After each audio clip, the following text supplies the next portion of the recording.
Hello, all my naughty nymphs and perverted pimps, and everybody else not sitting on a pillow. You've reached the flip side. I just want to let y'all know it's been about 3 days, I'd say probably about close to 72 hours since those officers arrested me at that dog park. It's 5:45 approximately a.m. on the 1st of March right now. And I wanted to show y'all, and I don't know if y'all can see this or not, but I'm gonna,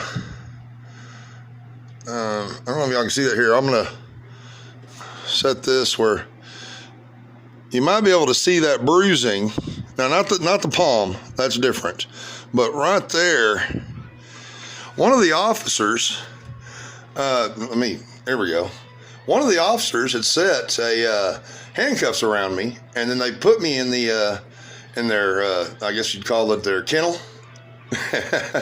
You know, their vehicle where they put people that they arrest and then take them to jail.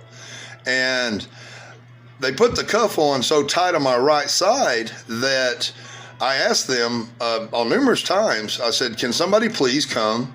You know, there was like 4 officers, 5, 6. I'm not exactly how many sure. I know there's 4, but there might have been more.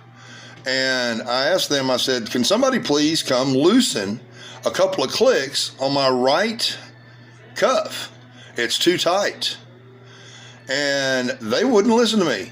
They wouldn't come do it. So I kicked the door to get their attention.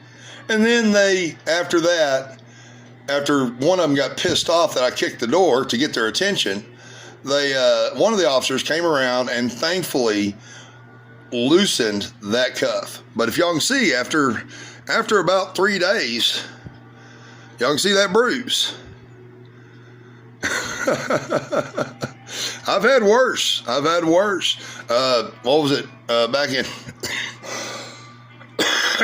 excuse me, guys, allergies. Oh my gosh.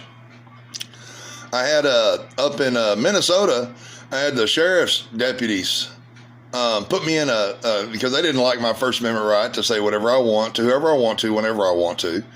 And they put me into one of their little slavery chairs, you know, kennel chairs or whatever you want to call it, where I was bent over, you know, my knees were all the way up, my hands were pulled down, the cuffs on me were so tight on my left hand, I believe it was, that for 11 hours, and I had broken ribs and I had a concussion, but for 11 hours, you know, they left me there, and I continued to call them fucktards.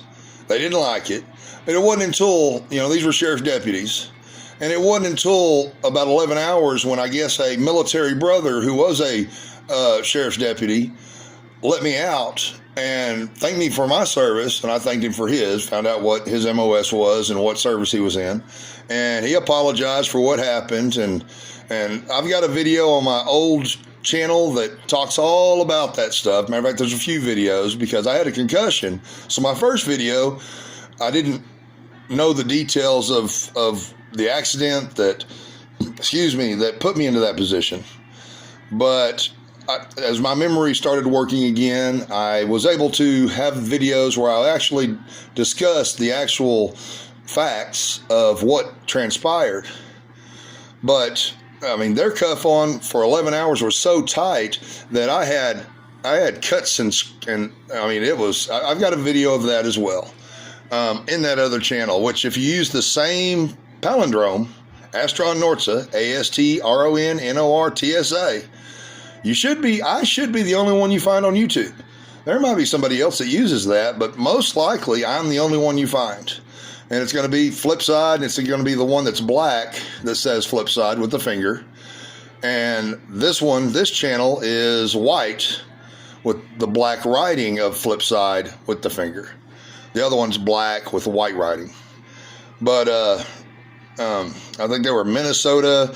Most of them say like Minnesota this or Minnesota that. And you start from the first one and then listen to the other ones. And it talks about all of that debacle. But oh man, I mean, we're talking 3 days. You can see that bruise, and I just asked them, you know, can somebody please come loosen that cuff? at least a couple of clicks, so that it doesn't, it was too tight. And it took me kicking the door to get their attention to finally get an individual to come over, one of the fucktard. Well, the one that came and did it most likely had a military background. And if he didn't have a military background, it didn't matter. He was an actually give a fuck, not a fucktard. And he came and loosened that cuff. It happens sometimes. I've had on numerous occasions where my cuff on one side was so fucking tight, and I would tell the officer or officers to come loosen it, and they won't. And it's not until I start kicking the door on the inside where somebody finally hears me and then comes over, and I tell them exactly what it is I need to happen. I just need a single cuff loosened, a click or two, to loosen it because it's too tight. And this has happened to me on numerous occasions. But I just want to let y'all know what's going on. Good morning, by the way, or good evening, or good day, depending on where you are and what you're, when you're watching this. I truly do love each and every one of you. Truly and deeply I do. Carpe diem. And as always, peace. And catch you on the flip side. Yeah.